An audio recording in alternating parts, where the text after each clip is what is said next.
லா தஸ்குனன்ன பலதன் லா யகூனு ஃபீஹி ஆலிமுன் யுஃப்தீக அன் தீனிக்.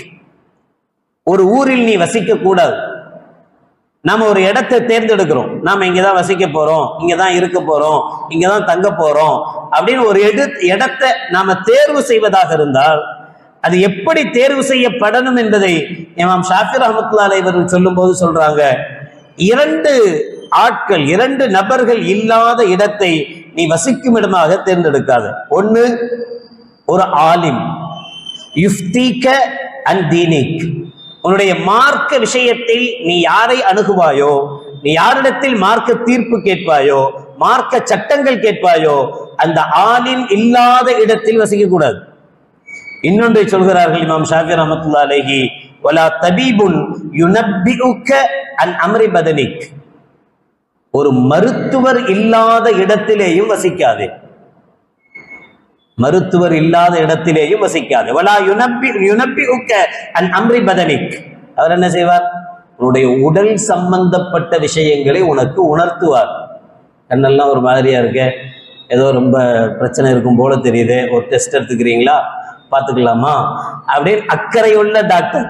எல்லாத்துலேயும் எல்லா மாதிரி போலிகள் இருக்கத்தான் செய்வாங்க, அதெல்லாம் விட்டுறணும். நல்லவர்களை பற்றி சொல்லும் போது அவங்க என்ன செய்வாங்க? யுனப்பிஉக அன் அம்ரி பதனிக், சுவர் இருந்தால்தான் சித்திரம் வரைய முடியுமாங்கல்ல. உடல் ஆரோக்கியம் இருந்தானா தொழுகையே முடியும்.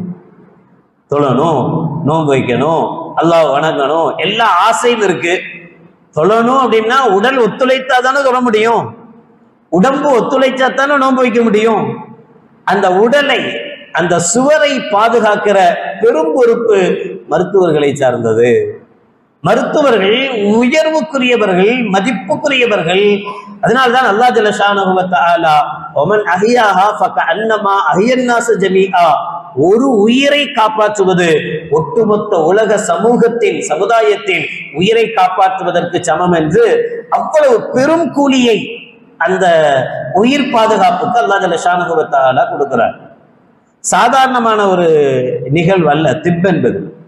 ஆனாலும் இமாம் ஷாஃபி ரஹ்மத்துல்லாஹி அலைஹி இன்னொரு இடத்திலே தங்களுடைய கவலையை வெளிப்படுத்துகிறார்கள். சீரை ஆலாமுன் நுபலா என்கிற புத்தகத்தில், லா அலமு இல்மன் பாதல் ஹலாலி வல் ஹராம் அன்பலு மினத் திப்பி, ஹலால் ஹராம் என்கிற கல்விக்கு பிறகு, ஹலால் ஹராமை அறிந்து கொள்கிற கல்விக்கு பிறகு, மார்க்க கல்விக்கு பிறகு, அன்பலு மினத் திப்பி, நான் மிக உயர்ந்த கல்வியாக மருத்துவத்தை தான் நான் நினைக்கிறேன். மருத்துவம் தான் உயர்தரமான கல்வி. ஆனா இல்லா அன்ன அஹ்லல் கிதாபி கது கலபூனா அலைஹி, நாம் அந்த திப்பனுடைய மருத்துவத்தின் விஷயத்தில் நம்மை விட அஹ்ல கிதாபுகள், யூத நஸ்ரானிகள் நம்மை ஜெயித்திருக்கிறார்கள், நம்மை ஓவர்டேக் பண்ணியிருக்கிறாங்க என்று இமாம் ஷாஃபி ரஹ்மத்துல்லாஹி அலைஹி, நாம இதுல பலகீனமாக இருக்கிறோம், நாம் இதை கண்டுகொள்ளாமல் இருக்கிறோம் என்று அப்போவே இமாம் ஷாஃபி ரஹ்மத்துல்லாஹியுடைய காலத்திலேயே ஷாஃபி இமாம் அவர்கள் கவலைப்பட்டு சொன்ன விஷயம், நாம் கவனம் செலுத்த வேண்டிய, நம் சமூகம் கவனம் செலுத்த வேண்டிய ஒரு துறை இருக்கிறது, அந்த துறை மருத்துவத்துறை என்று கவனப்படுத்தி இருக்கிறார்கள். நம்மை மார்க்கமே கூட சட்டதிட்டங்களில் பல நேரங்களில் மருத்துவரை சார்ந்துதான் இருக்கிறது. நோன்பு எப்ப வைக்கணும், நோன்பு எப்ப வைக்க கூடாது,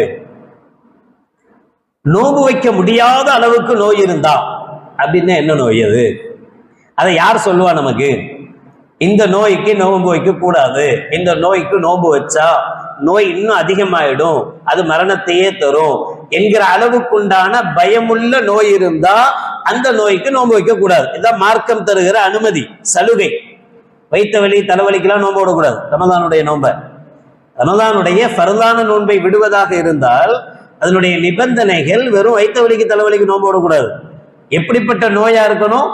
உயிரை கொன்றும் நோன்பு வச்சா பசி அதிகமாகி, தாகம் அதிகமாகி, தாங்க முடியாத தாகம் ஏற்பட்டு உயிரே போற அளவுக்கு உண்டான நிலை ஏற்படும் அப்படின்னு ஒரு மருத்துவர் சொல்லணும். எந்த மருத்துவர் சொல்லணும்? யார் சொல்லணும்? மார்க்கத்தையும் மருத்துவத்தையும் அறிந்த மருத்துவர் சொல்லணும். எல்லா மருத்துவர் சொல்றதையும் கேட்கக்கூடாது. மற்ற மார்க்கம் தெரியாத ஒரு மருத்துவராக இருந்தா அவருக்கு உடல் விஷயம் மட்டும்தான் தெரியும், உடல் ரீதியான விஷயம் மட்டும்தான் தெரியும். ஒரு மார்க்கம் தெரிந்த மருத்துவரால் தான் மருத்துவத்தில் இதுக்கு என்ன நிலைமை, மார்க்கத்தில் இதுக்கு என்ன நிலைமை, இல்ல இது உடம்பு நோன்பு வைக்காம இருந்தா நல்லதுதான், உங்களுக்கு பெஸ்ட் தான், ஆனாலும் பிரச்சனை இல்லை, இந்த மாத்திரையை காலையில இத்தனை போடுங்க, இது நோன்பு திறந்த பின்னாடி இப்படி பண்ணுங்க, இப்படி செஞ்சுக்கிட்டா நோம்பாளிக்கு பிரச்சனை பண்ணாது அப்படின்னு ஐடியா கொடுக்கிறவர் யாருன்னா, அப்படின்ற விஷயத்த சொல்றது யாருன்னா மார்க்கம் தெரிந்த மருத்துவராக தான் இருப்பார். அதனால்தான் மார்க்கம் பல சந்தர்ப்பங்கள்ல மார்க்க சட்டத்தை நாம் நடைமுறைப்படுத்த வேண்டுமானால் ஒரு மார்க்கம் தெரிந்த மருத்துவர் அவசியப்படுறார், தேவைப்படுறார். ஒவ்வொரு சந்தர்ப்பங்களிலேயும் உது செய்ய முடியாது, தயமம் செய்யணும். எப்ப தயமம் செய்யலாம், தயமம் செய்வதற்குண்டான ஷர்த் நிபந்தனை என்ன? சும்மா தலைவலிக்குதுன்னு தயமம் பண்ணிக்கலாமா? லேசா ஜுரம் அடிக்கிற மாதிரி இருக்குது தயமம் பண்ணிக்கலாமா? தண்ணியில கை வைக்க கூடாது, தயமமா கூடாது. அப்படி தயமம் பண்ணி தொழுதா தொழுகையே கூடாது. பின்ன எப்ப தயமம் பண்ணணும்? தண்ணி இல்லாத சூழல் இருக்கும், அதை விட்டுருவோம். தண்ணி இருக்கு, தண்ணி இருந்தும் நம்மளால உபயோகப்படுத்த முடியல. உபயோகப்படுத்த முடியலன்னா என்ன பொருள்?